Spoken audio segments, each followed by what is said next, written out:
जय सिया राम भक्तजनों।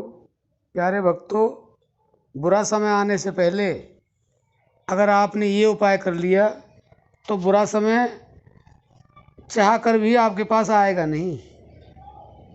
तो वो उपाय क्या है, बड़े ध्यान से सुने आप, और जो सुनेंगे उसको जीवन में उतारें तो बुरा समय आपके पास आएगा नहीं। ये उपाय इस तरह का है, इससे अच्छा और इससे बढ़िया उपाय कोई है नहीं। तो वैसे तो देखो, बुरा समय कोई भी नहीं चाहता है, दुनिया में कोई मनुष्य ऐसा नहीं है कि जो ये चाहता है कि बुरा समय आए, लेकिन आ जाता है। प्रारब्ध के अनुसार आ जाता है, कर्मों के अनुसार आ जाता है। लेकिन उसको दूर करने का क्या उपाय है और कैसे उपाय किया जाए, तो जितना हम जानते हैं उसके अनुसार हम बता रहे हैं कि बुरा समय टालने के लिए, बुरा समय दूर करने के लिए केवल और केवल सहज और सुगम एक ही उपाय है, वह है नाम जप। नाम जप केवल। लेकिन वो नाम जप कैसे किया जाए?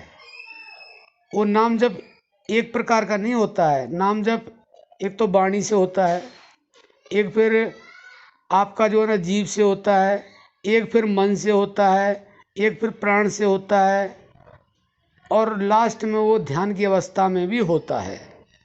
तो प्यारे भक्तों, देखो, अगर आप नए साधक हैं तो आप वाणी से ज़्यादा नाम जप करें, और वो नाम जप करें जिस पे आपका विश्वास है।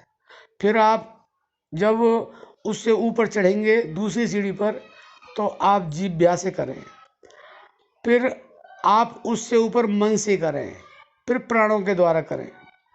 तो प्राणों की जो अवस्था होती है वो इतनी तीव्र होती है कि अगर उसको ज़्यादा से ज़्यादा किया जाए तो तुरंत फलदायक होती है, उसका तुरंत फल मिलता है। और वो जब उसका फल मिलता है, वो जब पूर्ण हो जाती है तो ध्यान की अवस्था आती है। तो ध्यान के बाद तो दुख तो क्या, फिर तो परम सुख मिलता है। उसको संतों की भाषा में आनंद भी कहते हैं। लेकिन आप केवल यहीं तक समझें कि वो दुख आपके पास ना आए। पहले तो आप दुख को दूर करें, आनंद की स्थिति। तो जब सुख आएगा उसके बाद में परम सुख आएगा, फिर आनंद आएगा, फिर परमानंद आएगा। तो आप केवल अभी इतना ही समझ लें कि आपके पास वो दुख बिल्कुल भी आए ना, और सुख का आप अवतरण आपके यहाँ पे हो जाए। तो जब आप इस स्थिति में पहुँच जाएंगे तो उच्च स्थिति में अपने आप पहुँच जाएंगे। क्योंकि जब बच्चा पढ़ने लगता है तो धीरे धीरे पढ़ते पढ़ते जब बड़ी क्लास में आता है तो उसको अपने आप ज्ञान होने लग जाता है, और वो अपने आप अपनी उन्नति करता है, फिर पूछता भी नहीं है, बिना पूछे ही अपने आगे बढ़ जाता है। तो आप केवल और केवल नाम जप करें, तो इससे बढ़िया उपाय और सरल उपाय कोई हो नहीं सकता। और उसके लिए आपको ये शरीर मिला हुआ है, वाणी भी आपके पास है, जिह्वा भी आपके पास है, मन भी आपके पास है, प्राण भी आपके पास है। तो प्यारे भक्तों, आप समझ गए होंगे। अगर आप दुख को दूर करना चाहते हो, दुख से छुटकारा पाना चाहते हो, तो केवल और केवल आप भगवान नाम जप करें, और फिर देखें कि आपका दुख कोसों दूर हो जाएगा आपसे। तो आप समझ गए होंगे, आप समझदार हैं।